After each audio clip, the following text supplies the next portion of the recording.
Hello everyone, मैं विक्रम कुमार आप सभी का अपने यूट्यूब चैनल स्कॉलर्स कॉन्सेप्ट के ऊपर स्वागत करता हूं। आज के इस लेक्चर में हम डीबीटी बेट जेआरएफ ईयर 2021 से रिलेटेड जो हमारा सेक्शन ए रहेगा उसको मैं यहाँ पे आज के लेक्चर में डिस्कस करके चलेंगे।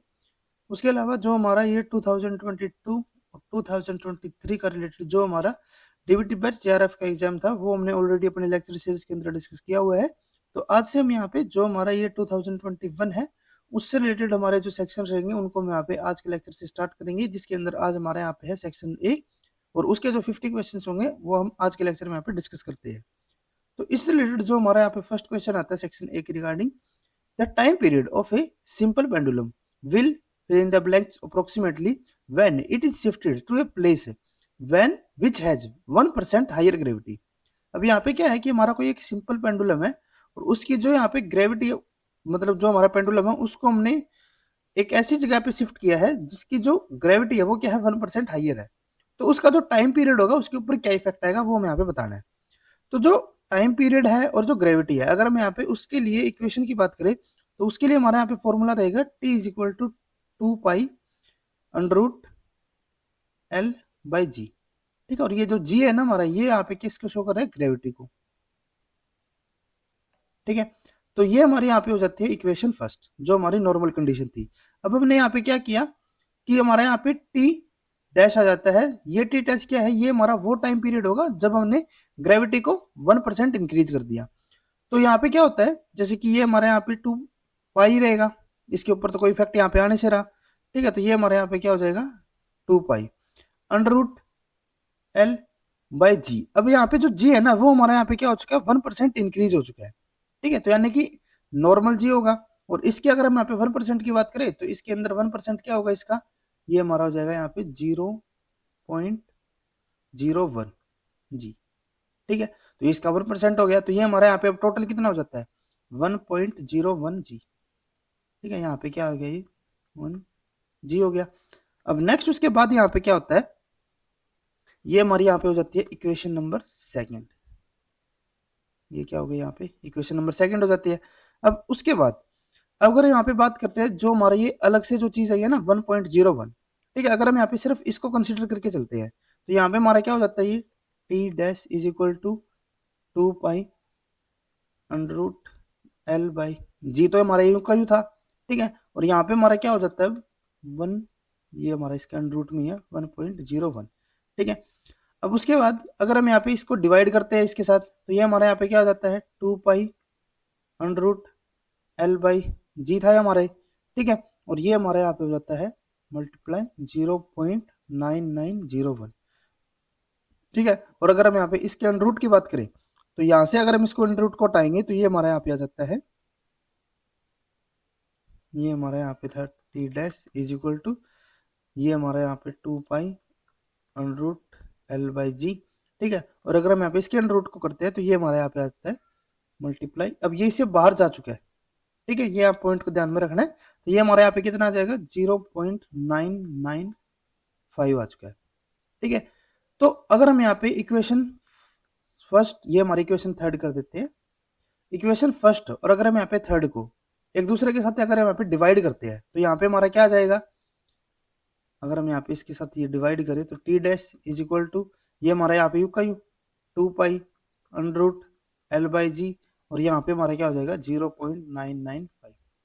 ठीक है, तो यहाँ पे हमारा 2 पाई से 2 पाई और ये हमारा जो अंडर रूट में था ये भी हमारा यहाँ पे एक दूसरे से कैंसल आउट। तो हमारे पास यहाँ पे क्या बचेगा, ये हमारे पास यहाँ पे रहेगा T divided by T dash. ठीक है, 1/0.995। ठीक है, तो अगर हम यहाँ पे बात करें कि टी डैश, ये हमारे यहाँ पे क्या हो जाएगा, ये हमारा हो जाएगा टी इंटू 0.995। ठीक है, तो यानी कि जो हमारा टी डैश है ना, अब वो क्या रहेगा, वो हमारा टी को अगर हम यहाँ पे 0.995 के साथ मल्टीपल कर देते हैं तो यानी कि जो हमारा टी डैश हो गया, ठीक है, ये हमारा क्या हो जाएगा, जो हमारा नॉर्मल टी होगा उसके कंपेयर में डिक्रीज होगा ये। ठीक है, क्योंकि अगर हम इसको सिंपली अगर वन के साथ मल्टीपल करते तो हमारी यूं की यूं अमाउंट आ जाती, बट हमने क्या किया, इसको 1 से कम के साथ मल्टीपल किया। 1 के कम के साथ अगर हम यहाँ पे इसको मल्टीपल करते हैं तो ये हमारा क्या हो जाएगा, डिक्रीज होगा। अब डिक्रीज कितना होगा ये, अब अगर हम यहाँ पे 0.995 की बात करें, ठीक है, अब ये डिक्रीज कितना हुआ होगा, 0.05005 इतना ये डिक्रीज हुआ होगा, ठीक है। 1 में से इसको अगर हम यहाँ पे माइनस कर देते हैं तो ये हमारा यही आएगा, ठीक है। तो ये हमारा जो आया ना, इतना हमारा यहाँ पे डिक्रीज हुआ है 0.005, और अगर हम यहाँ पे इसको परसेंट में कन्वर्ट करते हैं तो ये हमारा क्या हो जाएगा यहाँ पे 0.5%, ठीक है। तो यानी कि जो हमारा यहाँ पे फोर्थ ऑप्शन होगा वही हमारा यहाँ पे करेक्ट होगा। उसके अलावा यहाँ पे आप इसको डायरेक्टली भी कर सकते थे, ये तो हमने यहाँ पे इसका जो मैथमेटिकल पूरी एक्सप्रेशन रहती है वो हमने यहाँ पे बताई है आपको। इसके अलावा इस क्वेश्चन को आप डायरेक्टली भी यहाँ पे कर सकते थे, जैसे कि हमने यहाँ पे क्या बताया आपको कि हमारे यहाँ पे फॉर्मूला क्या होता है, t is equal to 2/√L/g, ठीक है। तो अगर हम यहाँ पे इस g को अगर हम यहाँ पे इंक्रीज कर रहे हैं, ठीक है, अगर हम यहाँ पे 1% इसको इंक्रीज कर रहे हैं तो ये हमारा क्या होगा, सिंपल सी बात है, ये हमारा यहाँ पे डिक्रीज होगा, इतना तो हमें क्लियर है। अब उसके बाद ये डिक्रीज कितना होगा, क्योंकि यहाँ पे हमें डिक्रीज के दो ऑप्शन दिए हुए हैं, एक यहाँ पे 1%, एक हमारा यहाँ पे है √5%। अब अगर मैं डायरेक्टली यहाँ पे टी और जी का अगर हम यहाँ पे इक्वेशन की बात करते हैं कि ये एक दूसरे के साथ किस तरीके से डिपेंडेंट है, तो ये हमारा यहाँ पे क्या है, जो हमारा टी है ना वो हमारा √g के ऊपर डिपेंड है। ये डायरेक्टली अगर हमारा यहाँ पे ये होता ना कि टी और ये जी, ठीक है, इनवर्सली प्रोपोर्शनल होते ही डायरेक्टली इसकी इनवर्स प्रोपोर्शनल था, तो हमारा ये क्या हो सकता था कि हमारा अगर हम 1% इसको इंक्रीज कर रहे हैं तो ये हमारा यहाँ पे 1% डिक्रीज हो जाए, लेकिन ये हमारा यहाँ पे अंडर रूट है, तो इसका मतलब क्या होगा कि अगर हम इसको यहाँ पे 1% कर रहे थे तो ये हमारे क्या होगा 0.5%, यानी कि इसका हाफ होगा। डायरेक्टली तो देखो होने से रहा, तो इसीलिए यहाँ पे हमारे पास दूसरा ऑप्शन क्या बचता है 0.5 का बचता है, तो यही हमारा यहाँ पे इसका करेक्ट ऑप्शन वैसे भी हमारा यहाँ पे हो जाना चाहिए, ठीक है। अब उसके बाद नेक्स्ट हमारे यहाँ पे क्वेश्चन आता है, A mutation that generate a termination codon is known as, कोई म्यूटेशन हुई है जिसकी वजह से क्या हो गया है कि हमारा जो सिंपली एक अमीनो एसिड को अगर हमारे यहाँ पे कोई कोडोन था वो एक पर्टिकुलर अमीनो एसिड को अगर यहाँ पे कोड कर रहा था, अब वो किसको कोड कर रहा है, वो किसी को कोड नहीं कर रहा, वो हमारा एक स्टॉप कोडोन हो चुका है। तो इस टाइप की हमारी म्यूटेशन को हम क्या यहाँ पे नाम देंगे, तो वो हमारा क्या होता है non sense mutation. Non sense जैसे कि आप यहाँ पे नाम से समझ सकते हो, नॉन सेंस का मतलब क्या हो गया कि वो किसी भी अमीनो एसिड को कोड नहीं करेगा, और अगर किसी भी अमीनो एसिड को कोड नहीं करेगा तो इसका मतलब क्या हो गया स्टॉप कोडन हो गया, ठीक है।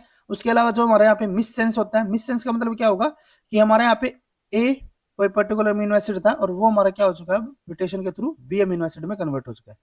उसके अलावा एक हमारे यहाँ पे है साइलेंट म्यूटेशन, इसमें क्या होता है कि हमारा ए अमीनो एसिड को पहले कोड कर रहा था, म्यूटेशन हुई, लेकिन अभी भी क्या है कि वो हमारा ए अमीनो एसिड को ही कोड कर रहा है, ठीक है, हमारे अमीनो एसिड के अंदर यहाँ पे कोई डिफरेंस नहीं आया, तो वो हमारा क्या हो जाता है यहाँ पे साइलेंस म्यूटेशन। रिवर्स म्यूटेशन क्या होता है, जैसे कि ए हमारा यहाँ पे बी में कन्वर्ट हुआ था, लेकिन बी हमारा अगर वापस से किसी म्यूटेशन के थ्रू ए में कन्वर्ट हो जाता तो वो हमारा क्या हो जाएगा रिवर्स म्यूटेशन हो जाएगा। तो यहाँ पे हमारा करेक्ट ऑप्शन कौन सा रहेगा, जो हमारा सेकंड ऑप्शन रहेगा।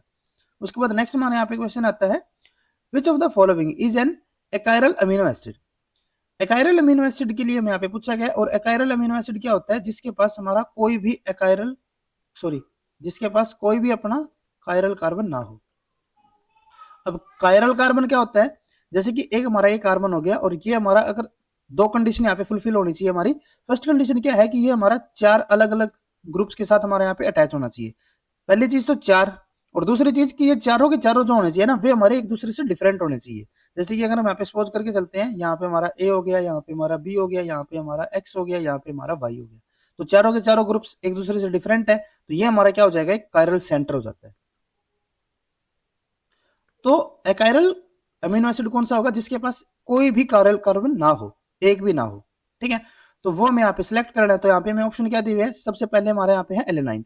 अगर हम यहाँ पे बात करें एलेनाइन के लिए, तो इसके अंदर एक हमारा ये वाला कार्बन है, ठीक है, एक हमारा यहाँ पे कार्बन है, इसको तो छोड़ ही दो, क्योंकि अगर हम यहाँ पे इसकी स्ट्रक्चर की बात करें तो यहाँ पे हमारा क्या है, ये हमारा इस तरीके से अटैच होता है, ठीक है, और नीचे ये कार्बन से होगा। तो अगर हम यहाँ पे इसके लिए बात करें तो ये हमारा 1 2 3 सिर्फ 3 से अटैच है, हमने क्या बताया मिनिमम हमारा 4 से अटैच होना चाहिए, ठीक है, तो ये तो हमारा नहीं हो सकता। अगर मैं इस कार्बन की बात करूं तो ये हमारा, अगर हम इसकी स्ट्रक्चर को पूरा ओपन करते हैं तो ये हमारा यहाँ पे क्या होगा एच एच और एच, ये तो तीनों सेम ही हो गए, तो ये भी नहीं हो सकता। उसके बाद अगर मैं बात करूं इस वाले कार्बन के लिए, तो ये हमारा इस तरफ से अलग ग्रुप है, यहाँ पे अलग ग्रुप है, ये हमारा अलग ग्रुप हो गया, ये हमारा अलग ग्रुप है, तो ये हमारा एक कायरल सेंटर हो गया, तो यानी कि ये तो हमारा इसके पास तो कायरल है, तो ये तो हमारे यहाँ पे ऑप्शन इनकरेक्ट है। उसके बाद हमारे पास यहाँ पे है प्रोलिन। अगर मैं प्रोलिन की यहाँ पे बात करता हूँ तो यहाँ पे हमारा, अगर मैं इस कार्बन की बात करूँ तो इस कार्बन के पास यहाँ पे क्या है, यहाँ पे अलग ग्रुप आ रहा है, ठीक है, इस तरफ अलग ग्रुप हो गया, यहाँ पे हमारा अलग ग्रुप है, और एक इसके पास यहाँ पे क्या है हाइड्रोजन है, तो चारों के चारों अलग ग्रुप है, तो ये हमारा एक कायरल सेंटर हो गया, तो ये भी यहाँ पे हमारा इनकरेक्ट। नेक्स्ट उसके बाद है यहाँ पे फिनाइल एलानाइन। फिनाइल एलानाइन के अंदर अगर आप इस कार्बन को यहाँ पे देखोगे तो यहाँ पे हमारा अलग है, ये अलग ग्रुप हो गया, ये पूरा का पूरा अलग ग्रुप है, और ये हमारा यहाँ पे अलग ग्रुप है। ठीक है, तो यानी कि ये भी हमारा यहाँ पे इनकरेक्ट ऑप्शन है। लास्ट हमारे पास यहाँ पे ग्लाइसिन, और ग्लाइसिन के अंदर अगर हम यहाँ पे देखें तो देखो इसके तो मैंने पहले ही मना कर दिया था आपको, ये तो हमारा कायरल सेंटर हो नहीं सकता। बचता है ये वाला कार्बन, और ये हमारा कार्बन भी कायरल सेंटर नहीं हो सकता क्योंकि इसके दो तरफ हमारा क्या है, हाइड्रोजन है। तो यानी कि ग्लाइसिन के पास एक भी हमारा यहाँ पे कायरल सेंटर नहीं है, तो ये हमारा क्या हो जाएगा यहाँ पे, अकायरल अमीनो एसिड। ठीक है, तो ये फोर्थ ऑप्शन हमारे यहाँ पे करेक्ट होगा। नेक्स्ट उसके बाद हमारा आता है in an enzymatic reaction following Michaelis Menten kinetics doubling the substrate concentration from S to 2S resulted in an increase in the rate of the reaction by 2%. Which of the following statement is true? अब यहाँ पे हमें Michaelis Menten kinetics के related हमारा यहाँ पे question दिया गया है, और इसके अंदर इन्होंने क्या बोला है कि अगर हम सबस्ट्रेट को यहाँ पे डबल कर रहे हैं तो जो हमारे यहाँ पे रिएक्शन रेट है वो हमारी क्या हो रही है, वो सिर्फ 2% से ही हमारे यहाँ पे इंक्रीज हो रही है। तो अगर हम यहाँ पे जैसे कि माइकलिस मेंटन के लिए जो हमारा यहाँ पे ग्राफ रहता है, अगर हम यहाँ पे उसको ड्रॉ करके चलते हैं, जैसे कि ये हमारा यहाँ पे ग्राफ रहेगा, और इसके अंदर क्या होता है कि ये हमारा कुछ इस तरीके से हमारे यहाँ पे इंक्रीज होता है। ठीक है, अब ये हमारे यहाँ पे क्या बताता है, जो हमारी वाई एक्सिस होगी ये हमें यहाँ पे बताता है रिएक्शन रेट, ये हमारे यहाँ पे होता है सबस्ट्रेट कंसंट्रेशन, और यहाँ पे हमारे एक और पॉइंट आता है Km। ठीक है, माइकलिस मेंटन कांस्टेंट, और वो हमारा क्या होता है, वो हमें बताता है कि ये हमारी वो सबस्ट्रेट कंसंट्रेशन होगी, ठीक है, जिसके ऊपर जो हमारी मैक्सिमम यहाँ पे जो हमारे यहाँ पे रिएक्शन रेट हो सकती है। जैसे कि ये हमारे यहाँ पे मैक्सिमम की अगर हम बात करें तो मैक्सिमम हमारा ये वाले पॉइंट हो जाता है। ठीक है, तो मैक्सिमम का जब ये हाफ होगा, ठीक है, तो उस टाइम देखो मैक्सिमम ये वाली हमारी थी, मैक्सिमम का जब ये हाफ होगा तो उस टाइम पे जो सबस्ट्रेट कंसंट्रेशन होती है ना, वो हमारा क्या होता है, Km होता है। तो जैसे कि ये हमारा यहाँ पे ये वाला पॉइंट हमारा क्या हो जाता है, यहाँ पे Km हो गया। ठीक है, ये हमारे यहाँ पे क्या हो गया, Km। अब उसके बाद यहाँ पे हमें पूछा क्या हुआ है, हमने यहाँ पे बताया हुआ है कि जो हमारे यहाँ पे सबस्ट्रेट कंसंट्रेशन है उसको हमने यहाँ पे डबल कर दिया, तो जो हमारे यहाँ पे रिएक्शन रेट है वो सिर्फ 2% से ही इंक्रीज हुई। तो अगर मैं यहाँ पे जैसे कि स्टार्टिंग में बात करते हैं, तो स्टार्टिंग में क्या होता है कि जैसे हम यहाँ पे सबस्ट्रेट कंसंट्रेशन को इंक्रीज करना स्टार्ट करते हैं, तो जो हमारा रिएक्शन रेट है ना वो भी हमारा रैपिडली इंक्रीज होता रहता है। ठीक है, और अगर हम यहाँ पे इसको डबल कर रहे हैं तो हमारा 2% से नहीं, वो हमारा काफी परसेंट से यहाँ पे इंक्रीज होगा। ये हमारी जो कंडीशन है ना कि हमने यहाँ पे सबस्ट्रेट कंसंट्रेशन को बहुत ज्यादा यहाँ पे इंक्रीज कर दिया लेकिन हमारा रिएक्शन रेट इतना ज्यादा इंक्रीज नहीं हुआ, वो हमारा कब होता है, जब हमारा सबस्ट्रेट कंसंट्रेशन बहुत ज्यादा हो जाता है। किसके कंपेयर में, Km के कंपेयर में। जैसे कि अगर हम यहाँ पे बात करें, इनिशियली मैंने क्या बताया कि इनिशियली यहाँ पे हम जितना ज्यादा सबस्ट्रेट ऐड करेंगे उससे ज्यादा हमारा यहाँ पे जो रिएक्शन रेट है वो हमारा यहाँ पे इंक्रीज होता रहेगा। लेकिन आगे जाते जाते एक पॉइंट पे, जैसे कि यहाँ पे अगर मैं बात करूं, तो अगर हम यहाँ पे सबस्ट्रेट कंसंट्रेशन को और भी ज्यादा डबल कर देते हैं तो हमारा रिएक्शन रेट कुछ ज्यादा यहाँ पे इंक्रीज नहीं होगा। क्यों नहीं होगा, क्योंकि वो ऑलरेडी हमारा मैक्सिमम के पास जा चुका है। तो अगर हम यहाँ पे फर्दर और भी अगर हम यहाँ पे ऐड करते रहेंगे तो हमारा जो रिएक्शन रेट है ना वो हमारा उस प्रोपोर्शन में यहाँ पे इंक्रीज नहीं होगा। तो इसका मतलब क्या होता है कि जो हमारे यहाँ पे सबस्ट्रेट कंसंट्रेशन ऑलरेडी थी यहाँ पे, ठीक है, जो इनिशियल यहाँ पे हमारी सबस्ट्रेट कंसंट्रेशन थी वो हमारी ऑलरेडी इतनी ज्यादा थी कि यहाँ पे अब जैसे कि Km है, Km के कंपेयर में क्या थी, ऑलरेडी हमारी इतनी ज्यादा थी कि यहाँ पे अगर हम सबस्ट्रेट ऐड कर रहे हैं तो हमारे रिएक्शन रेट के ऊपर कोई ज्यादा इफेक्ट यहाँ पे नहीं हो रहा। जैसे कि अगर हम यहाँ पे बात करते हैं, जो हमारी माइकलिस मेंटन इक्वेशन होती है वो हमारा क्या होता है, वी मैक्स सबस्ट्रेट कंसंट्रेशन, यहाँ पे हमारा Km प्लस सबस्ट्रेट कंसंट्रेशन। तो अगर मैं यहाँ पे सबस्ट्रेट कंसंट्रेशन की बात करूँ कि ये बहुत ज्यादा थी हमारी, तो अगर ये बहुत ज्यादा होगी तो यानी कि जो हमारे यहाँ पे Km हो गया ये हमारा क्या हो जाएगा, यहाँ पे नेग्लिजिबल हो जाएगा। ठीक है, इसको हम यहाँ पे नेग्लिजिबल करके इसको यहाँ पे हम रिमूव कर सकते हैं, और इसकी वजह से क्या हो जाता है कि जो हमारा सबस्ट्रेट एक दूसरे से कैंसिल आउट, तो जो हमारा V होगा ना वो हमारा क्या हो जाएगा, वो हमारा V मैक्स हो जाएगा। अब वो सबस्ट्रेट कंसंट्रेशन के ऊपर डिपेंड है ही नहीं, वो हमारा फैक्टर यहाँ पे नहीं रहा। ठीक है, तो इसीलिए यहाँ पे हमारा क्या हो रहा होगा कि जो हमारी सबस्ट्रेट कंसंट्रेशन है वो हमारी बहुत ज्यादा आई होगी एज कम्पेयर टू Km। ठीक है, तो यही हमें यहाँ पे बताना है। तो यहाँ पे अगर हम ऑप्शन के लिए बात करें तो फर्स्ट ऑप्शन में यहाँ पे क्या दिया हुआ है, Km is greater than 2S। देखो ये हमारा Km है ना वो हमारा क्या होना चाहिए, कम होना चाहिए सबस्ट्रेट कंसंट्रेशन इनिशियल से भी। यहाँ पे तो 2S की बात कर दी तो ये तो हमारे यहाँ पे इनकरेक्ट हो गया। नेक्स्ट उसके बाद यहाँ पे Km को यहाँ पे क्या बताया हुआ है, ज्यादा बताया हुआ है फिर से। ठीक है, सबस्ट्रेट से भी और 2S वाले से भी, तो ये भी हमारे यहाँ पे इनकरेक्ट। नेक्स्ट उसके बाद हमारे यहाँ पे क्या है कि अगर हम यहाँ पे सबस्ट्रेट कंसंट्रेशन देखते हैं तो वो हमारी Km से ज्यादा है, और जो सबस्ट्रेट कंसंट्रेशन का अगर मैं हाफ भी करता हूँ यहाँ पे, ठीक है, तो वो हमारा क्या बता दिया, अब वो हमारा Km से कम बताया हुआ है। देखो सबस्ट्रेट कंसंट्रेशन यहाँ पे बहुत ज्यादा थी ऑलरेडी, अगर हम इसमें हाफ भी लेते ना तो भी हमारा वो Km से ज्यादा ही रहता। ठीक है, तो ये भी हमारे यहाँ पे इनकरेक्ट। लास्ट हमारे पास यही बचता है कि हमारा सबस्ट्रेट कंसंट्रेशन अगर मैं हाफ भी करता हूँ तो वो भी हमारा केएम से बहुत ज्यादा था, तो इसीलिए फोर्थ ऑप्शन हमारे यहाँ पे करेक्ट होगा।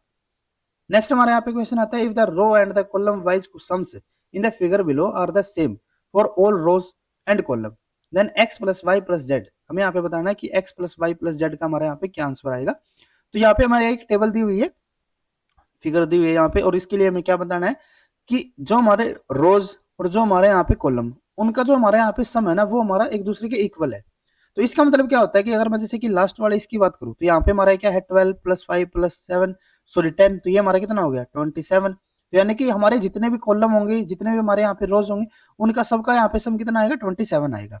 तो इसके अकॉर्डिंग क्या हो गया, जो हमारी यही वाली यहाँ पे रो है, तो इसका मतलब क्या होता है x प्लस 6 प्लस 10, ये हमारा कितना होगा 27, और यहाँ से हमारा x कितना आ जाता है 11।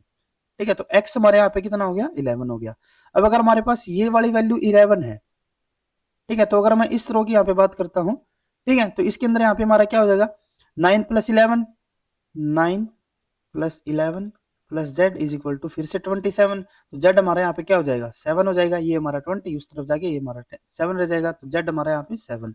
लास्ट हमारे पास बचता है ये वाला कॉलम, तो अगर मैं यहाँ पे इसके लिए बात करें तो ये हमारा कितना है 9 plus 5, 9 plus 5 plus y is equal to 27। तो यहाँ से हमारा वाई कितना आ जाता है 13, तो वाई हमारा हो गया यहाँ पे 13, और इनका सम कितना हो जाएगा यहाँ पे, ये हमारा हो जाता है यहाँ पे 31। तो यानी कि जो हमारा थर्ड ऑप्शन होगा वो हमारा यहाँ पे करेक्ट होगा। नेक्स्ट हमारे यहाँ पे क्वेश्चन आता है, you are preparing 100 ml of solution containing 100 millimolar tris HCl, 5 millimolar MgCl2 यानी कि magnesium chloride and 1 millimolar DDT। If the stock solution provided 1 molar tris HCl, 100 millimolar magnesium chloride and 50 millimolar DDT, the amount of each component would be। अब यहाँ पे हमारे पास क्या है, हमारे पास ये स्टॉक सॉल्यूशन प्रोवाइडेड है ऑलरेडी, और इस स्टॉक सॉल्यूशन से हमें क्या करना है, इन वर्किंग सॉल्यूशन को यहाँ पे प्रिपेयर करना है। तो उसके लिए हमारा क्या रहेगा, जैसे सबसे पहले हम यहाँ पे बात करें ट्रिस HCl के लिए, तो ट्रिस HCl के लिए हमें कंडीशन क्या दी हुई है यहाँ पे, इन्होंने बोला है कि हमारा जो स्टॉक सॉल्यूशन है वो हमारा यहाँ पे कितना है 1 मोलर का, और हमें बनाना क्या है, हमें बनाना है यहाँ पे 100 मिलीमोलर का सॉल्यूशन, और कितना बनाना है 100 ml। तो इसके लिए हमारे यहाँ पे कितना हमें स्टॉक सॉल्यूशन लेना पड़ेगा वो हमें यहाँ पे बताना है। तो इसके लिए हमारा सिंपली यहाँ पे क्या रहता है कि हमारा M1 P1 is equal to M2 P2। ठीक है, M1 यानी कि जो हमारे यहाँ पे इनिशियल का जो हमारे यहाँ पे मोलरिटी वो हमें 1 मोलर दी हुई है, इनटू ये हमारे यहाँ पे कितना वॉल्यूम हमें यहाँ पे बतानी है। M2 हमारे यहाँ पे कितना है 100 मिलीमोलर। अगर मैं 100 मिलीमोलर को यहाँ पे कन्वर्ट करते हैं किसके अंदर, मोलर के अंदर, ठीक है 100 मिलीमोलर, अगर मैं मोलर में इसको कन्वर्ट करूं तो ये हमारे यहाँ पे क्या हो जाएगा 0.1 मोलर। तो ये हमारे यहाँ पे क्या हो गया 0.1 मोलर इंटू 100, ठीक है, जो हमारे यहाँ पे वॉल्यूम थी। तो V1 हमारे यहाँ पे क्या हो जाएगा, ये हमारे यहाँ पे 1 से इसका कोई यहाँ पे ज्यादा फर्क नहीं पड़ेगा, तो ये हमारे यहाँ पे हो जाता है 10, यानी कि ट्रिस HCl के लिए हमारे यहाँ पे अमाउंट क्या आएगी 10 ml। ठीक है, नेक्स्ट उसके बाद हम यहाँ पे बात करते हैं मैग्नीशियम क्लोराइड के लिए। तो मैग्नीशियम क्लोराइड के लिए हमें कंडीशन यहाँ पे क्या दी हुई है, मैग्नीशियम क्लोराइड का हमारा जो स्टॉक सॉल्यूशन था वो हमारे यहाँ पे 50 मिलीमोलर का था। हमें यहाँ पे बनाना क्या है उससे, यहाँ पे हमें बनाना है 5 मिलीमोलर का, ठीक है, और कितना वही से हमारे यहाँ पे 100। तो ये हमारे यहाँ पे M1 V1 is equal to M2 V2 फिर से हो जाएगा। तो M1 हमारे यहाँ पे आपकी बार क्या है 50 मिलीमोलर है, V हमें यहाँ पे बताना है, M2 हमारे यहाँ पे 5, ये हमारे यहाँ पे 100, तो हमारे यहाँ पे V क्या हो जाएगा 5 इंटू 100 डिवाइडेड बाई, ये हमारे यहाँ पे हो जाता है, सॉरी ये मानना 1 मिनट, ये जो मैग्नीशियम क्लोराइड था ना ये हमारा 100 था यहाँ पे, ठीक है, यहाँ पे आपको 100 आएगा यहाँ पे, ठीक है। तो ये हमारे यहाँ पे क्या हो गया 100 है, 50 वाला तो हमारा जो DTT है ना वो हमारा यहाँ पे होगा, ठीक है। तो ये हमारे यहाँ पे 100 है डिवाइडेड बाई 100, 100 से 100 कैंसिल, तो ये हमारे यहाँ पे 5 हो गया। तो जो हमारे यहाँ पे मैग्नीशियम क्लोराइड होगा ये हमारा कितना हो जाता है यहाँ पे 5 ml। नेक्स्ट उसके बाद हमारे पास यहाँ पे है DTT के लिए हमारा क्या है यहाँ पे, ये हमारे यहाँ पे 50 मिलीमोलर दिया हुआ है, ठीक है, और जो हमारे यहाँ पे प्रिपेयर करना है वो हमें कितना करना है 1 मिलीमोलर का। तो ये हमारा 1 मिलीमोलर। तो यहाँ पे अगर हम इक्वेशन के लिए बात करें तो हमारे यहाँ पे इक्वेशन क्या हो जाएगी, अब ये हमारे यहाँ पे 50 था, V1 हमें यहाँ पे बताना है, तो ये हमारे यहाँ पे 1 मिलीमोलर, ये हमारे यहाँ पे 100 ml बनाना है। तो V1 हमारे यहाँ पे कितना हो जाता है 100 डिवाइडेड बाई 50, तो ये हमारे यहाँ पे हो जाएगा 2, ठीक है। तो यानी कि जो हमारे यहाँ पे DTT होगा वो हमें कितना लेना पड़ेगा यहाँ पे 2 ml। तो बस हमारे पास तीनों अमाउंट आ चुकी है। तो अगर हम यहाँ पे ऑप्शन के लिए बात करें तो फर्स्ट में यहाँ पे क्या दिया हुआ है HCl के लिए हमें 20 दिया हुआ है इनकरेक्ट, यहाँ पे हमें 10 दिया हुआ है, ये हमारा 5 दिया हुआ है, ये हमारे यहाँ पे 2 दिया हुआ है, तो ये हमारे यहाँ पे करेक्ट ऑप्शन होगा। उसके बाद नेक्स्ट हमारे यहाँ पे क्वेश्चन आता है for sequencing DNA by Sanger method the chain elongation is terminated bye. जो हमारा सेंगर मेथड होता है डीएनए सीक्वेंसिंग के लिए, जिसको हम चेन टर्मिनेशन मेथड भी बोलते हैं, तो उसके अंदर जो टर्मिनेशन के लिए जो हम पर्टिकुलर शुगर को वहां पे यूज करते हैं, वो हमारी कौन सी शुगर होती है वो हमें यहाँ पे बताना है। तो वो शुगर हमारी कौन सी होती है, 2'3' डाई डिऑक्सी डी न्यूक्लियोटाइड। तो ये हमारे क्यों होती है, जैसे कि अगर हम यहाँ पे शुगर के लिए बात करें तो कुछ इस टाइप का हमारे यहाँ पे स्ट्रक्चर होता है, और इसके अंदर क्या होता है कि जो हमारे यहाँ पे नॉर्मल, अगर मैं यहाँ पे बात करूँ, जो हमारे डीएनटीपी होते हैं, डीएनटीपी के अंदर क्या होता है कि जो हमारे यहाँ पे 2' था, 2' से हमारे यहाँ पे जो OH होता है उसको हमने ऑलरेडी यहाँ पे क्या किया हुआ था, यहाँ पे डीऑक्सी किया हुआ था, यानी कि यहाँ से हमने ऑक्सीजन को रिमूव किया हुआ था। अब जो 3' वाली साइट है ना, वहां से हम क्या करते हैं, नॉर्मली अगर मैं बात करूं तो ये हमारा जो 3' है ना, ये हमारा क्या करता है, ये हमारा नेक्स्ट जो हमारे यहाँ पे शुगर होगा, जो हमारे यहाँ पे न्यूक्लियोटाइड होगा, उसके साथ यहाँ पे फॉस्फोडाइस्टर बॉन्ड की फॉर्मेशन करेगा, उसके फॉस्फेट के साथ, जो इसके फॉस्फेट होंगे। अब इसको हमने क्या कर दिया, जो ये यहाँ पे बॉन्ड बना रहा था ना फॉस्फोडाइस्टर, उसके लिए हमारा जो OH था ना, उसका ऑक्सीजन यहाँ पे काम आ रहा था। अब इसको हमने क्या कर दिया, यहाँ पे डाइडिऑक्सी के थ्रू रिमूव कर दिया, तो हमारा 2' और 3' दोनों ही हमने यहाँ पे रिमूव कर दिया, और वो हमारा क्या हो गया, DDNTP। अब इसकी वजह से फर्दर ये यहाँ पे जो हमारी फॉस्फोडाइस्टर बॉन्ड था उसके अंदर ये पार्टिसिपेट नहीं कर पाएगा, इसीलिए यहाँ पे हमारी क्या हो जाती है, चेन टर्मिनेट हो जाती थी। ठीक है, तो जो हमारे यहाँ पे डाइडिऑक्सी होंगे वो हमारे कौन से होंगे, 2'3'। तो जो हमारे यहाँ पे सेकंड ऑप्शन करेक्ट रहेगा। नेक्स्ट हमारे यहाँ पे क्वेश्चन आता है match the component of list 1 with those of list 2। List 1 और लिस्ट 2 को हम यहाँ पे कंपेयर करके चलना है। तो यहाँ पे हमारा लिस्ट 1 के अंदर क्या दिया हुआ है, मिथाइलेशन ऑफ लाइसिन। जो हमारे मिथाइलेशन ऑफ लाइसिन होते हैं ना, ये हमारे जो हमें इसकी जो मॉडिफिकेशन है, ये तो ये मॉडिफिकेशन हमें कहाँ पे देखने को मिलती है, हिस्टोन्स के अंदर। हिस्टोन के अंदर जो ये हमारी मॉडिफिकेशन रहती है, मिथाइलेशन होगी, ठीक है, या फिर फॉस्फोराइलेशन होती है, उसकी वजह से जो उनकी एक्टिवेशन इनएक्टिवेशन है वो हमारे वहाँ पे उसके ऊपर डिपेंड रहती है। तो यानी कि ये हमारा किसके साथ यहाँ पे मैच होगा, activate gene by modifying the histone in chromatin. तो ये हमारे यहाँ पे सेकंड के साथ। नेक्स्ट हमारे यहाँ पे आ जाता है हाइड्रोक्सिलेशन ऑफ प्रोलिन, और ये मिमेटिक जो मॉडिफिकेशन है वो हमें कहाँ पे देखने को मिलती है, कोलेजन स्ट्रक्चर के अंदर। ठीक है, तो ये हमारे यहाँ पे फर्स्ट के साथ। नेक्स्ट हमारे यहाँ पे phosphorylation of tyrosine. Phosphorylation of tyrosine हमें कहाँ पे देखने को मिलता है, सेल सिग्नलिंग के अंदर, जो हमारा आरटी के पाथवे रहता है। ठीक है, तो ये हमारे यहाँ पे फोर्थ हो गया। नेक्स्ट हमारे यहाँ पे पॉलीयूबिक्विटिनेशन ऑफ लाइसिन, और ये तो हमारा बहुत ज्यादा फेमस है, ये हमारा किसके लिए होगा, डिग्रेडेशन के लिए। Target A protein for degradation, ये हमारे यहाँ पे थर्ड के साथ। तो ये हमारे यहाँ पे मैचिंग रहेगी। तो अगर हम यहाँ पे ऑप्शन के लिए बात करें तो फर्स्ट में हमारे यहाँ पे क्या दिया हुआ है, A2 दिया हुआ है। ठीक है, यहाँ पे B1। ठीक है, ये हमारे यहाँ पे C3 दिया हुआ है, C3 नहीं होगा, C4 होगा, तो ये हमारे यहाँ पे incorrect. A1 incorrect, A2, B1, C4, ठीक है, और D3। तो ये हमारे यहाँ पे थर्ड ऑप्शन करेक्ट रहेगा। नेक्स्ट हमारे यहाँ पे क्वेश्चन आता है in a donor pair, donor acceptor pair, the one with the strongest tendency to donate electron has the. अब यहाँ पे हमारा क्या है कि डोनर एक्सेप्टर पेयर है, और उसके अंदर एक हमारा यहाँ पे जो डोनर है ना, उसके पास क्या है, वन हैज, चलो हमें नहीं पता कि हमारा डोनर है या फिर एक्सेप्टर है, यहाँ पे हमें ये चीज नहीं दी हुई। तो यहाँ पे इन्होंने क्या बोला है, the one with the strongest tendency to donate electron. अब अगर हमारा कोई ऐसा यहाँ पे पेयर है, इन दोनों में से हमारा कोई ऐसा यहाँ पे कंपाउंड है जो कि क्या कर रहा है, उसकी टेंडेंसी यहाँ पे स्ट्रॉन्गेस्ट है किसके लिए, इलेक्ट्रॉन को डोनेट करने के लिए, तो उसकी क्या क्या प्रॉपर्टी रहेगी। यहाँ पे हमें एक रिडक्स पोटेंशियल के लिए बोला हुआ है, और एक उसकी जो एफिनिटी रहती है इलेक्ट्रॉन के लिए, वो हम यहाँ पे पूछा हुआ है। अब यहाँ पे देखो, ये इन्होंने खुद ने बोला है strongest tendency to donate electron, तो इलेक्ट्रॉन तो उसको क्या करना है, डोनेट करने हैं। तो इलेक्ट्रॉन के लिए जो उसकी टेंडेंसी रहेगी वो तो क्या होगी, यहाँ पे वीकेस्ट होगी, तभी तो वो उसको यहाँ पे डोनेट कर रहा है। और नेक्स्ट उसके बाद अगर हम यहाँ पे बात करें रिडक्स पोटेंशियल के लिए, तो जितना ज्यादा टेंडेंसी होती है इलेक्ट्रॉन को डोनेट करने के लिए, उतने ही अगर मैं यहाँ पे रिडक्स पोटेंशियल की बात करूँ तो वो हमारा कितना होगा, नेगेटिव में होगा।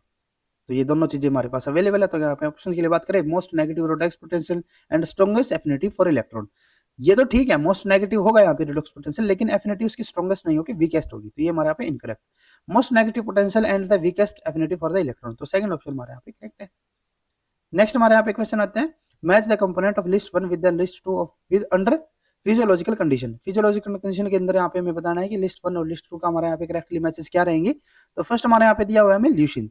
ल्यूसिन हमारा क्या होता है, ये हमारा एक नॉन पोलर अमीनो एसिड होगा, तो ये हमारे यहाँ पे सेकंड के साथ हो गया, तो ए हमारे यहाँ पे सेकंड, और इसी के थ्रू जो हमारे यहाँ पे थर्ड और फोर्थ ऑप्शन होंगे वे हमारे यहाँ पे एलिमिनेट हो जाते हैं।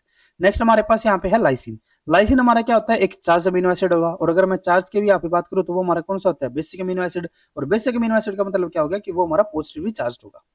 तो बस फिर यानी कि जो हमारा बी होगा ये हमारा फोर्थ के साथ। ठीक है, और यहाँ पे अगर आप बात करो तो यहाँ पे हमें B1 दिया हुआ है, यहाँ पे हमें B4 दिया हुआ है, तो इसीलिए जो हमारा सेकंड ऑप्शन होगा वही हमारे यहाँ पे करेक्ट होगा। नेक्स्ट हमारे यहाँ पे बाकी ग्लूटामिक एसिड। ग्लूटामिक एसिड हमारा नेगेटिवली चार्ज यानी कि एसिडिक अमीनो एसिड होता है। और लास्ट हमारा यहाँ पे ग्लूटामाइन। ग्लूटामाइन हमारा एक अनचार्ज्ड पोलर मॉलिक्यूल होगा, अमीनो एसिड होगा। ठीक है, तो ये यहाँ पे दिया हुआ है, डी के लिए मैं यहाँ पे 3 दिया हुआ है, और जो सॉरी यहाँ पे हमारा डी के लिए 3 दिया हुआ है और सी के लिए फर्स्ट दिया हुआ है। ठीक है, तो यहाँ पे जो सेकंड ऑप्शन होगा वही हमारे यहाँ पे करेक्ट होता है। नेक्स्ट उसके बाद हमारे यहाँ पे क्वेश्चन है, how many square are there in the following figure. एक ही फिगर दी हुई है, उसके लिए यहाँ पे मैं पूछा हुआ है कि यहाँ पे इसके अंदर कितने हमारे यहाँ पे स्क्वायर्स होंगे। तो अगर हम यहाँ पे स्क्वायर काउंट करने रहते हैं तो एक एक यहाँ पे हमें स्क्वायर को काउंट नहीं करना है। तो इसके लिए हमारे यहाँ पे फॉर्मूला क्या रहता है, अगर इस टाइप की हमारी को स्ट्रक्चर दी हुई हो तो यहाँ पे हमें सिंपली बस यूं देखना है कि यहाँ पे हमारे कितने रो और कॉलम का हमारे यहाँ पे बॉक्स है। जैसे कि यहाँ पे हमारा 1 2 3 4 1 2 3 4, ठीक है, यानी कि 4 इंटू 4 का हो गया। तो इसके लिए हमें क्या करना है, 4 square plus 3 square plus 2 square plus 1 square. तो ये हमारा यहाँ पे क्या हो गया, 16 प्लस 9 प्लस 4 प्लस 1, तो ये हमारा 30। तो इसलिए जो यहाँ पे फोर्थ ऑप्शन होगा वही हमारे यहाँ पे करेक्ट है। नेक्स्ट उसके बाद हमारे यहाँ पे है, treatment of glyceraldehyde with HClO4 produce one among the following. अगर हम यहाँ पे ट्रीट करवाते हैं ग्लिसरल्डिहाइड को किसको, HClO4 के साथ, तो हमारे यहाँ पे क्या प्रोडक्ट बनेगा वो हमें यहाँ पे बताना है। तो अगर हम यहाँ पे HClO4 के साथ अगर ग्लिसरल्डिहाइड को यहाँ पे हम रिएक्ट करवा रहे हैं तो यहाँ पे हमारा क्या होता है, दो हमारे यहाँ पे फॉर्मिक एसिड और एक हमारे यहाँ पे फॉर्मल्डिहाइड की फॉर्मेशन होगी। तो यहाँ पे अगर हम ऑप्शन के लिए बात करें, 1 मोलिकुलर फॉर्मिक नहीं, 2 मोलिकुल होंगे, 1 मोलिकुलर फॉर्मिक ये भी नहीं, 2 molecular formic acid and 1 molecular formaldehyde. तो यहाँ पे जो थर्ड ऑप्शन होगा वही हमारे यहाँ पे करेक्ट होता है। नेक्स्ट हमारे यहाँ पे क्वेश्चन आता है, which of the following statement is correct about the reaction catalysed by the serine hydrolysis. यहाँ पे मैं क्या पूछा हुआ है कि जो हमारी सेरीन हाइड्रोलिसिस के लिए जो हमारी रिएक्शन होती है, ठीक है, जिसको सेरीन हाइड्रोलाइज हमारे यहाँ पे कैटलाइज करता है, तो उसके लिए हमारे यहाँ पे कौन सी स्टेटमेंट करेक्ट रहेगी वो हम यहाँ पे बताना है। तो जो हमारे यहाँ पे सेरीन हाइड्रोलाइज रिएक्शन जो होती है, इसके अंदर क्या होता है कि हमारे 3 कंपोनेंट यहाँ पे होते हैं। एक हमारे यहाँ पे होता है सेरीन रेजिड्यू, एक हमारे यहाँ पे होता है हिस्टीडीन रेजिड्यू, और एक हमारे यहाँ पे होता है एसिडिक रेजिड्यू। ठीक है, और जो एसिडिक रेजिड्यू है ना, ये हमारा क्या हो सकता है, ये हमारा ग्लूटामेट भी हो सकता है और ये हमारा एस्पार्टिक एसिड भी हो सकता है। ठीक है, तो इसके अंदर एक्चुअली में होता क्या है कि यहाँ पे हमारा जो सेरीन रेजिड्यू होगा ना, ठीक है, ये हमारा न्यूक्लियोफिलिक अटैक करेगा किसके ऊपर, जो हमारा यहाँ पे एसिडिक अमीनो एसिड होगा, एसिडिक रेजिड्यू होगा। कौन सा अटैक करेगा, न्यूक्लियोफिलिक करेगा। और न्यूक्लियोफिलिक अटैक करने के बाद अब यहाँ पे क्या होता है कि ये हमारा किसके ऊपर, जो हमारे यहाँ पे एसिडिक रेजिड्यू है ना, इसके किस कार्बन के ऊपर ये हमारा न्यूक्लियोफिलिक अटैक करेगा, जो इसका कार्बोनिल ग्रुप होगा, कार्बोनिल कार्बन होगा। ठीक है, यानी कि सीरीन ने जो हमारा कार्बोनिल कार्बन है एसिडिक रेजिड्यू का, उसके ऊपर न्यूक्लियोफिलिक अटैक किया। ठीक है, अब उससे यहाँ पे क्या होता है, अब इसकी वजह से क्या हो जाएगा कि जो हमारा यहाँ पे जो है एसिडिक रेजिड्यू था, ठीक है, ये हमारा यहाँ पे इसके साथ क्या हो जाएगा, एक एसाइल एंजाइम इंटरमीडिएट की यहाँ पे फॉर्मेशन हो जाएगी।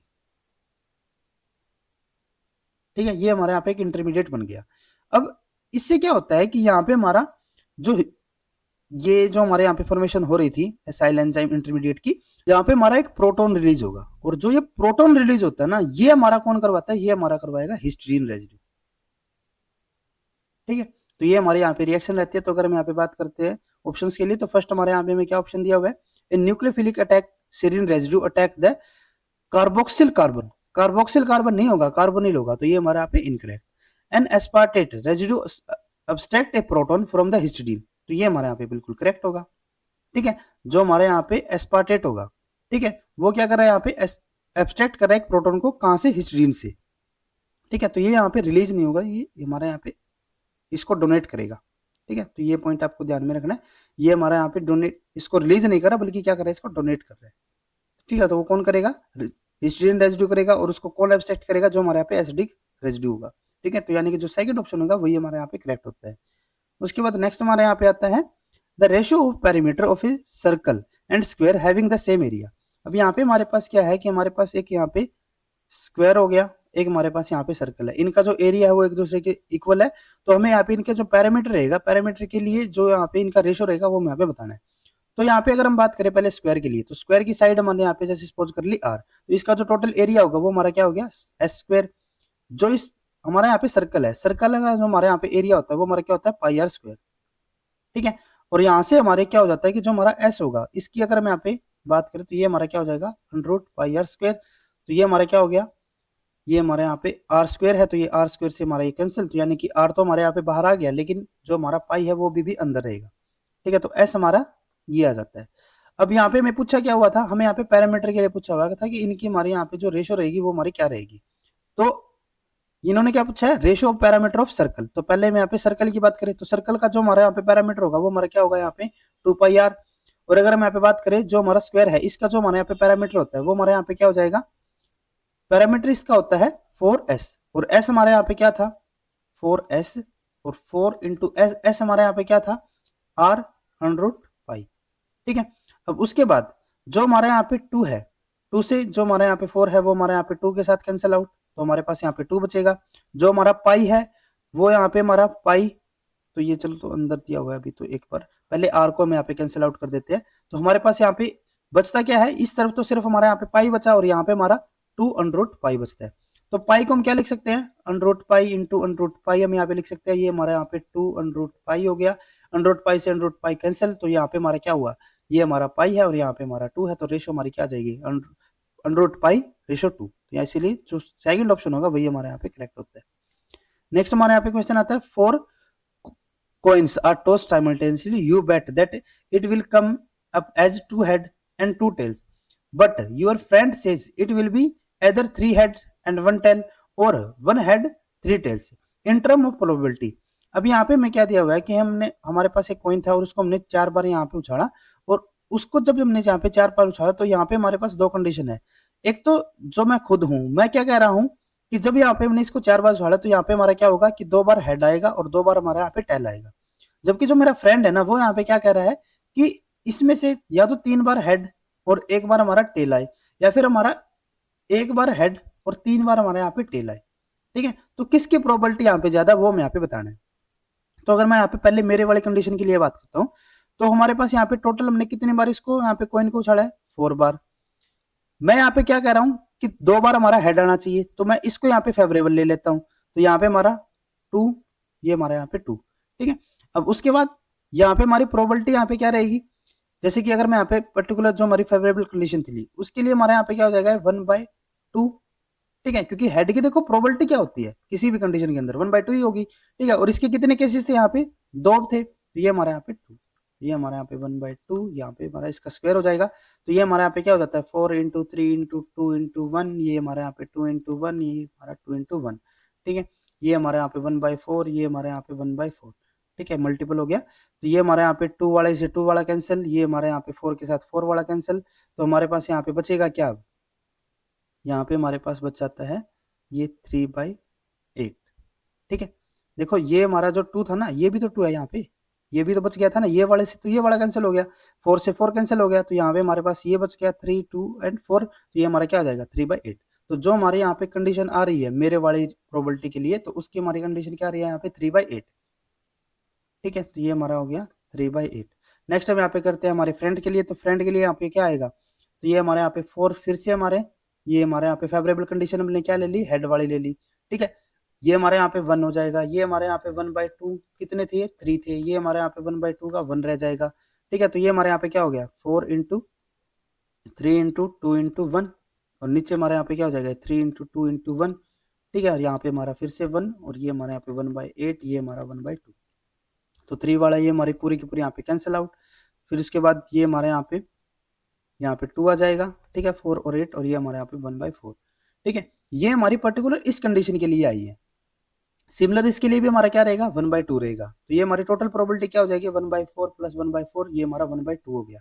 ठीक है, तो यहाँ पे हमारी जो फ्रेंड की जो प्रोबेबिलिटी आएगी कंडीशन के लिए वो हमारा क्या हो जाएगा यहाँ पे 1/2, ये हमारा था 3/8, तो प्रोबेबिलिटी किसकी ज्यादा है, ये हमारा यहाँ पे हो जाता है 0.375, और ये हमारा हो जाएगा यहाँ पे 50, 0.50। तो यहाँ पे जो हमारा फ्रेंड रहेगा उसकी प्रोबेबिलिटी यहाँ पे ज्यादा होगी जीतने के लिए। Your friend has a higher chance of winning, ये बिल्कुल करेक्ट है, तो इसलिए फर्स्ट ऑप्शन यहाँ पे हमारा करेक्ट होगा। नेक्स्ट उसके बाद हमारे यहाँ पे है how many rectangle are there in the following diagram. यहाँ पे हमें फिगर दी हुई है और इसके लिए यहाँ पे मैं पूछा हुआ है कि यहाँ पे कितने रेक्टेंगल हमारे प्रेजेंट होंगे। देखो रेक्टेंगल हमारा क्या होता है कि जो हमारा ये स्क्वायर भी होगा ना ये भी हमारा क्या होता है एक रेक्टेंगल ही होगा, 4 साइड है इसकी और अपोजिट साइड इसकी क्या है इक्वल है, तो ये भी हमारा क्या हो जाता है एक रेक्टेंगल में काउंट होगा। तो यहाँ पे हमारे टोटल रेक्टेंगल कितने होंगे, एक तो हमारा ये हो गया 2, 3, 4, 5, 6 हो गई।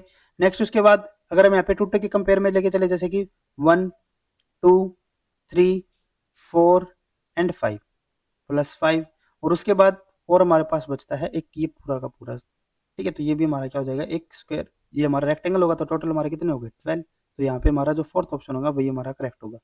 नेक्स्ट हमारे पास है 100 ml of 0.1 NaCl solution was diluted with 50 ml of 0.05 normality HCl solution. The normality of the final solution. यहाँ पे हमारे पास क्या है, एक हमारा इनिशियल हमारा एक ए सोल्यूशन था, एक हमारा बी सोल्यूशन था, और जो हमारा फाइनल यहाँ पे सोल्यूशन होगा उसकी नॉर्मलिटी यहाँ पे हमें बतानी है। तो हमारे यहाँ पे फॉर्मूला कौन सा होगा, N1V1 plus N2V2 is equal to NV। Final की हमें पे बात कर रही है, ये बड़ा फाइनल हो जाएगा। तो N1 हमारा यहाँ पे क्या होता है 0.1 इंटू ये हमारा 100 ml हमने यहाँ पे लिया, प्लस N2 हमारा यहाँ पे कितना है 0.05 था, ठीक है, और ये हमारे यहाँ पे 50 हो गया, ठीक है। तो यहाँ पे मैं जो हमारा फाइनल यहाँ पे होगा नॉर्मलिटी और फाइनल वॉल्यूम हमारे यहाँ पे कितनी हो जाती है 150, 100 इसकी और 50 यहाँ थे। तो यहाँ पे अगर हम इसको सोल्व करके चलते हैं तो ये हमारे यहाँ पे क्या हो जाएगा, ये हमारे यहाँ पे हो जाता है 10, ठीक है, यहाँ से हमारा क्या हो जाएगा ये 10 हो जाएगा।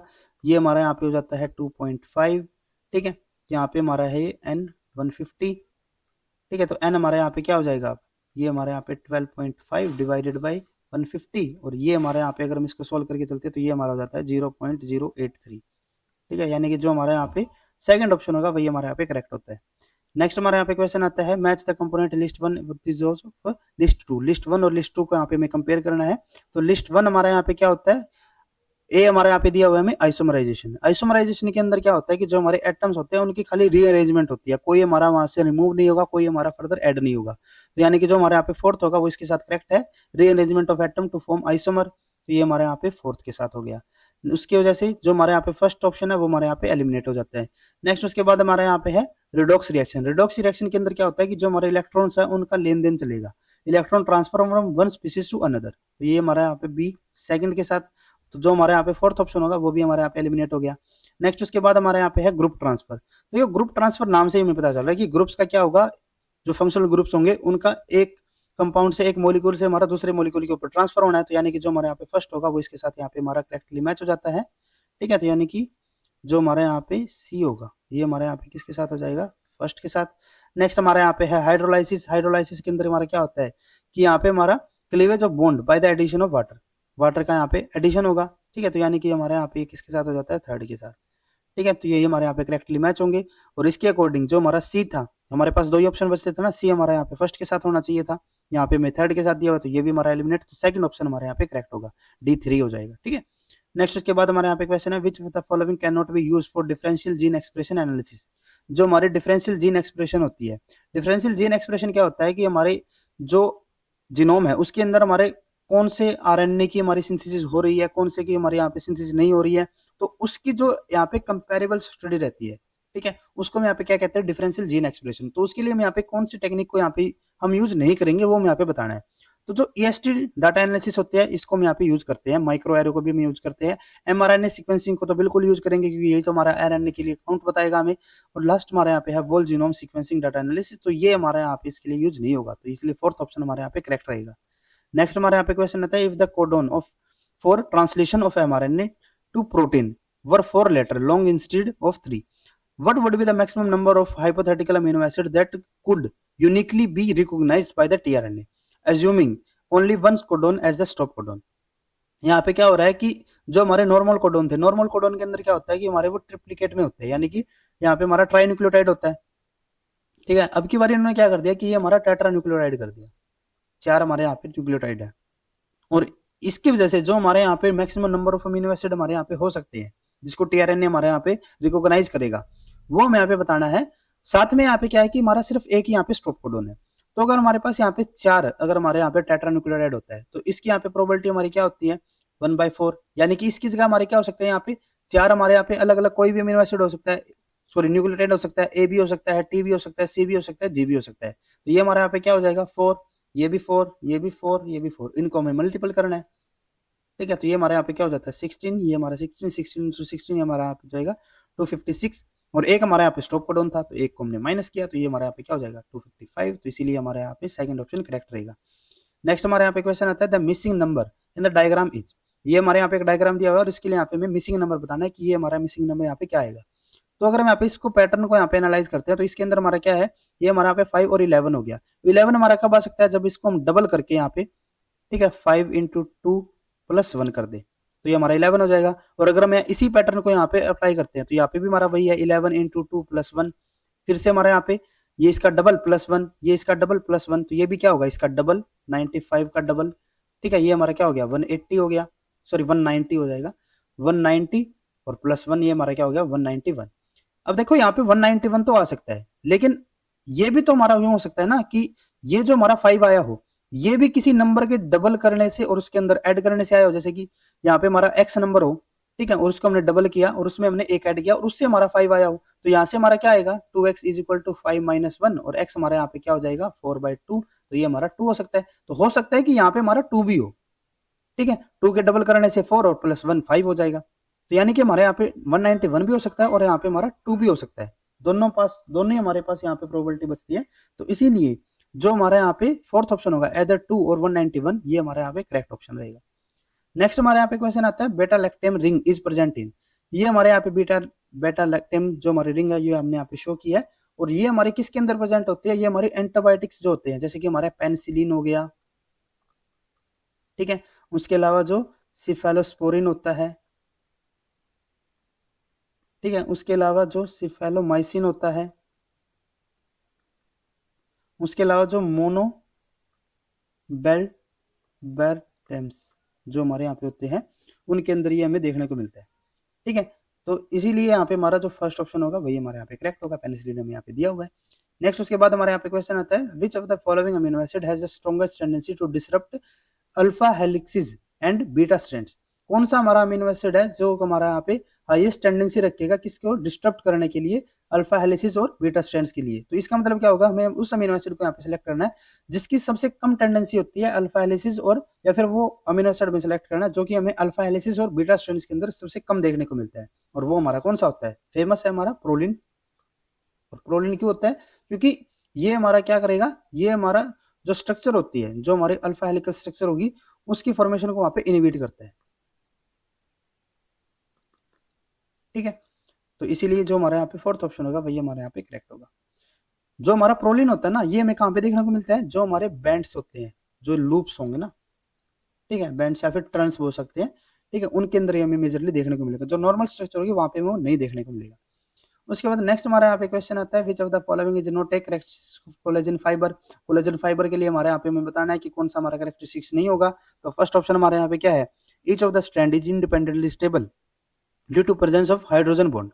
देखो जो हमारे इंडिविजुअल यहाँ पे स्टैंड होते हैं कोलेजन फाइबर के अंदर वो हमारे स्टेबल तो हो सकते हैं, लेकिन उनके स्टेबल के लिए यहाँ पे हमारा जो हाइड्रोजन बॉन्ड है ना वो हमारे यहाँ पे काम नहीं करेगा। हाइड्रोजन बॉन्ड कब होता है, जब हमारा जो एक स्टैंड है वो दूसरा स्टैंड एक दूसरे के साथ यहाँ पे हमारे हाइड्रोजन बॉन्ड की फॉर्मेशन करेंगे। इंटर चैन हमारे यहाँ पे हाइड्रोजन बॉन्ड फॉर्मेशन होगी, इंट्रा नहीं होगी यहाँ पे। तो इसीलिए हमारे यहाँ पे फर्स्ट ऑप्शन नहीं, हमारे यहाँ पे क्या होगा इनकरेक्ट होगा, वही मैं यहाँ पे बताना है, तो इसीलिए फर्स्ट ऑप्शन हमारे यहाँ पे करेक्ट हो जाएगा।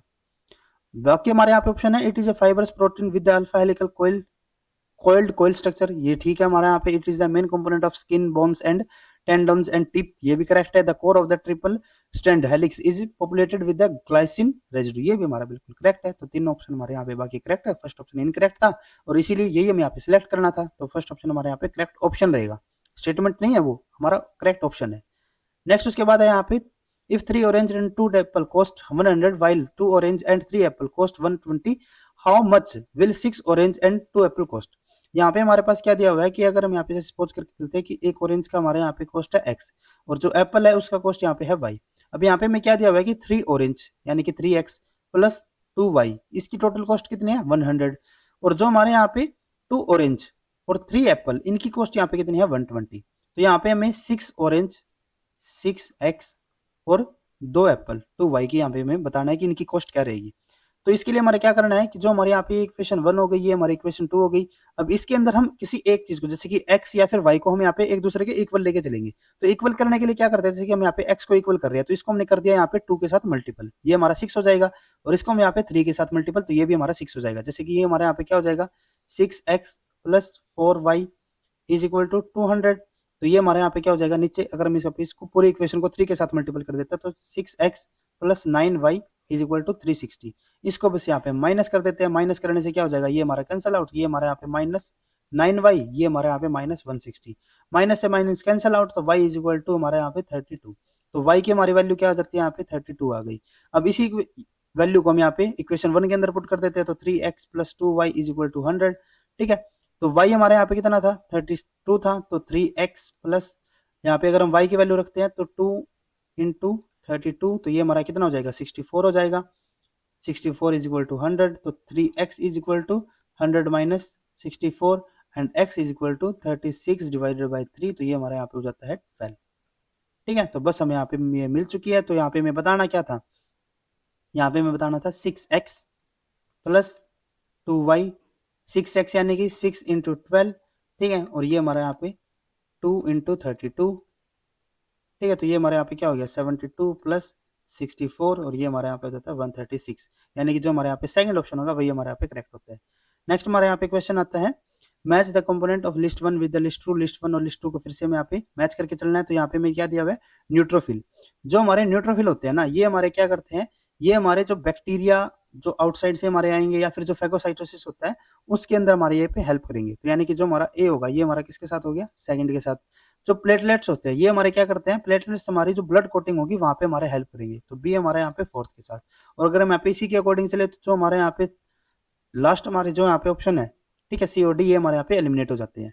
उसके बाद हमारे यहाँ पे है बी सेल। बी सेल हमारे क्या करते हैं, एंटीबॉडी फॉर्मेशन के अंदर हमारे यहाँ पे हेल्प करेंगे। तो ये हमारे यहाँ पे हो जाता है सी हमारे यहाँ पे हो गया फर्स्ट के साथ।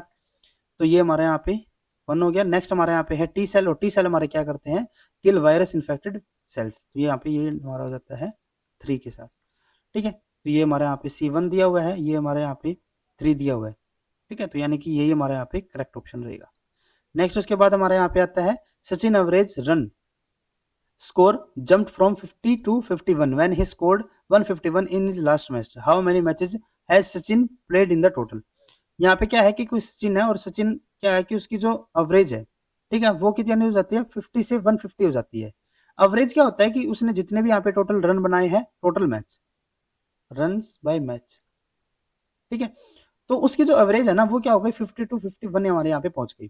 ठीक है, जब उसने क्या किया, 151 अपनी लास्ट इनिंग के अंदर यहाँ पे स्कोर किया। तो उसने टोटल कितने यहाँ पे मैच खेले वो हमें यहाँ पे बताना है। तो उसके लिए यहाँ पे हमारा क्या रहता है, अभी जैसे यहाँ पे क्या है कि अभी तक उसने जितने भी मैच खेले होंगे, ठीक है, हमें नहीं पता कितने मैच खेले हैं, जैसे कि उसने अभी तक एक्स मैच खेले हैं और उसकी अभी तक एवरेज कितनी है, 50 है। ठीक है, तो यानी कि उसने अभी तक टोटल कितने रन बनाए होंगे। अब अगर वो हर एक इनिंग के अंदर 50 रन बना रहा है, एवरेज का मतलब यही है ना। ठीक है, और उसने टोटल एक्स मैच खेले तो टोटल उसने रन कितने बनाए होंगे, 50x बनाए होंगे।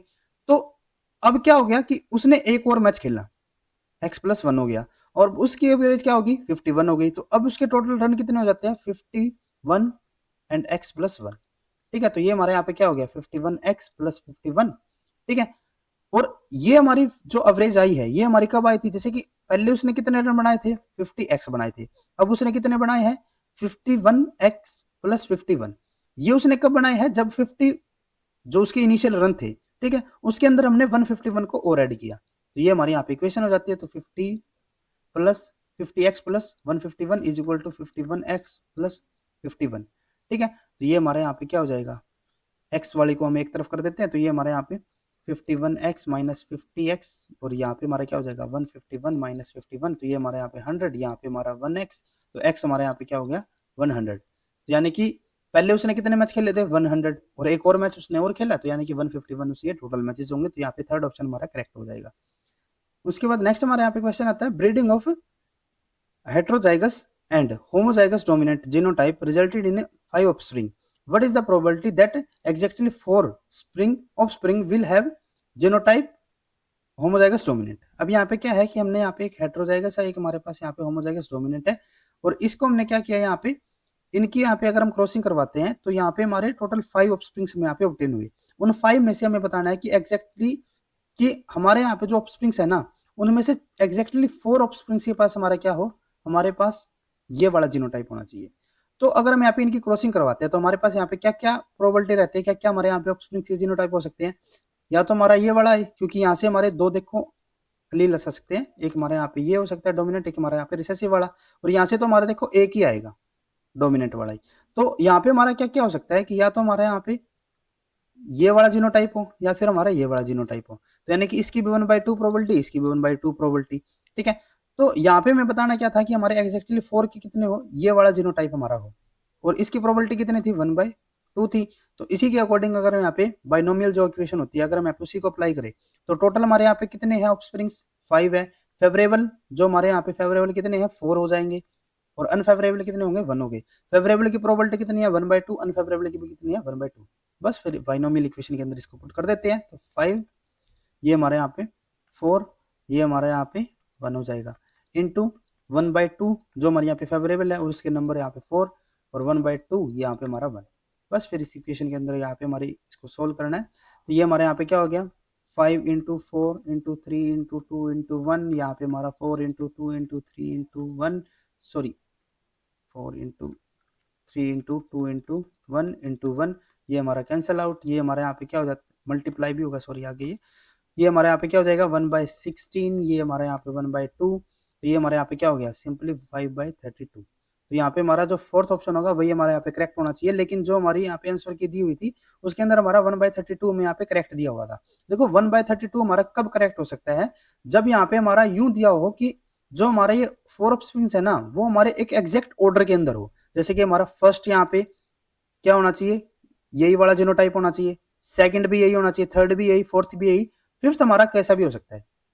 ठीक है फिफ्थ हमारा पॉजिटिव ये मैं यहाँ पे कर दिया। अगर हमें ऑर्डर फिक्स दिया होता ना तो हमारे यहाँ पे क्या हो जाता है 1/2 इंटू 1/2 इंटू 1/2 इंटू 1/2 इंटू 1/2 तो हमारा ये वाला फैक्टर वहां पे काम नहीं करता।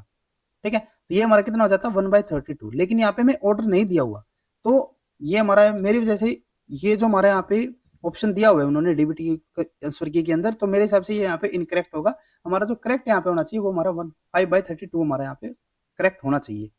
नेक्स्ट उसके बाद हमारे यहाँ पे है it took A took 10 hours to complete a task. B finished only 2/3 of the task alone that by time. How much time will it take if they work together to finish the task? अब यहाँ पे क्या है कि A है वो किसी काम को 10 आवर्स के अंदर कंप्लीट कर रहा है। B क्या कर रहा है इतने ही टाइम में 10 आवर्स के अंदर सिर्फ उसका 2/3 यहाँ पे कंप्लीट कर रहा है।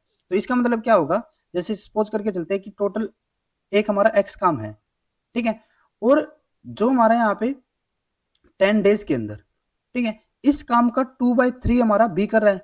देखो बी क्या कर रहा है एक काम का 2/3 कर रहा है 10 डेज के अंदर तो टोटल वो कितने दिन लगाएगा इसको काम को कंप्लीट करने के लिए तो एक्स हमारे यहाँ पे क्या हो जाएगा 2 इंटू 3 और ये डिवाइडेड बाई 2 तो ये हमारे यहाँ पे हो जाता है 30/2 30/2 हमारे यहाँ पे हो जाएगा 15।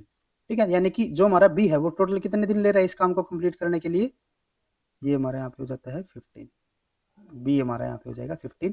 ठीक है तो अगर हम यहाँ पे बात करते हैं ए के लिए तो ए हमारा क्या कर रहा है 10 डेज में इस काम को कंप्लीट कर रहा है तो एक दिन में जो ए है हमारा वो एक दिन में कितना काम करेगा 1/10।